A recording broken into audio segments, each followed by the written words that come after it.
बोलो भगवान शनि देव की जय। हे माता पार्वती के पुत्र भगवान गणेश, आपकी जय हो।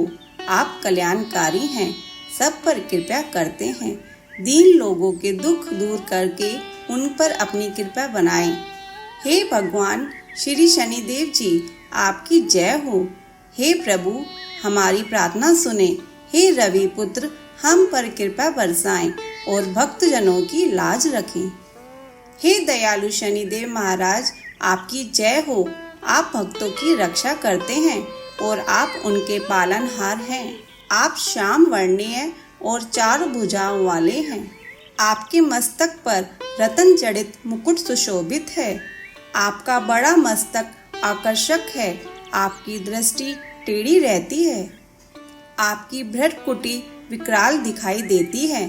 आपके कानों में स्वर्ण कुंडल चमचमा रहे हैं। आपकी छाती पर मोतियों और मणियों का हार आपकी आभा को बढ़ाने का काम कर रहा है। आपके हाथों में गदा, त्रिशूल व कुठार मौजूद है, जिनसे आप शत्रुओं का संहार करते हैं। पिंगल, कृष्ण, छाया, नंदन, यम, कोणस्थ, रौद्र, दुख भंजन, सूरी, मंद, शनि, यह सभी आपके 10 नाम हैं। हे सूर्य पुत्र, आपकी पूजा सब कार्यों में सफलता के लिए की जाती है, क्योंकि जिस पर आप प्रसन्न होते हैं वो व्यक्ति क्षण भर में रंग से राजा बन जाता है। बड़ी से बड़ी समस्या भी उसे घास के तिनके सी लगती है, लेकिन जिस व्यक्ति पर आप नाराज हो जाते हैं तो छोटी सी समस्या भी पहाड़ बन जाती है। हे प्रभु, आपकी दशा के कारण ही तो राज करने की जगह भगवान श्री राम को वनवास मिला था। आपके प्रभाव की वजह से ही कैकेयी ने ऐसा बुद्धिहीन निर्णय लिया।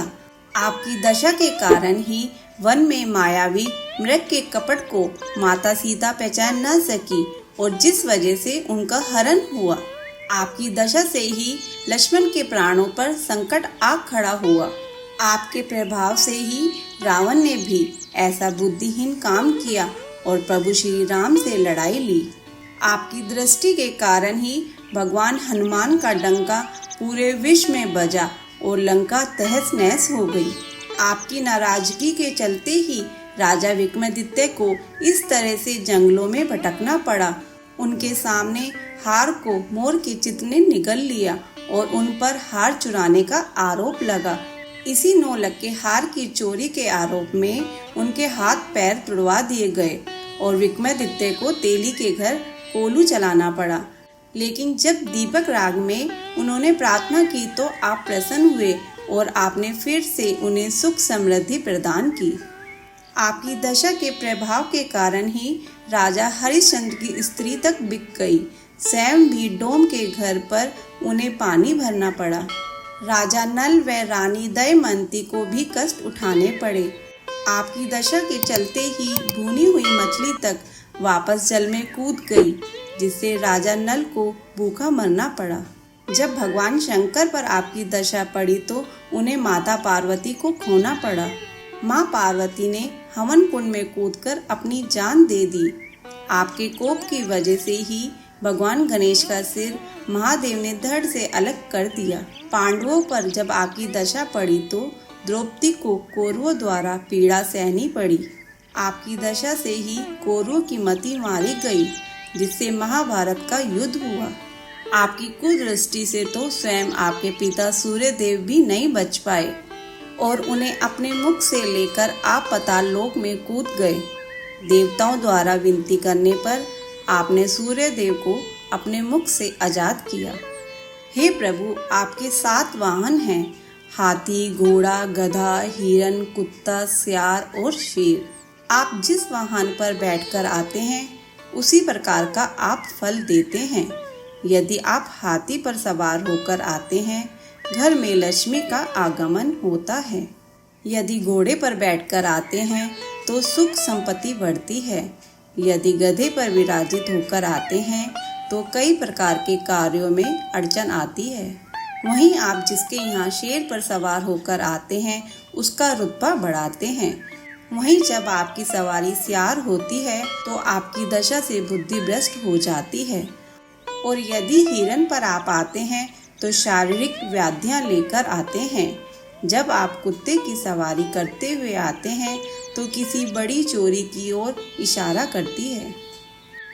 इसी प्रकार आपके 4 प्रकार की धातुओं के चरण हैं, जो सोना, चांदी, तांबा व लोहा धातुओं के हैं।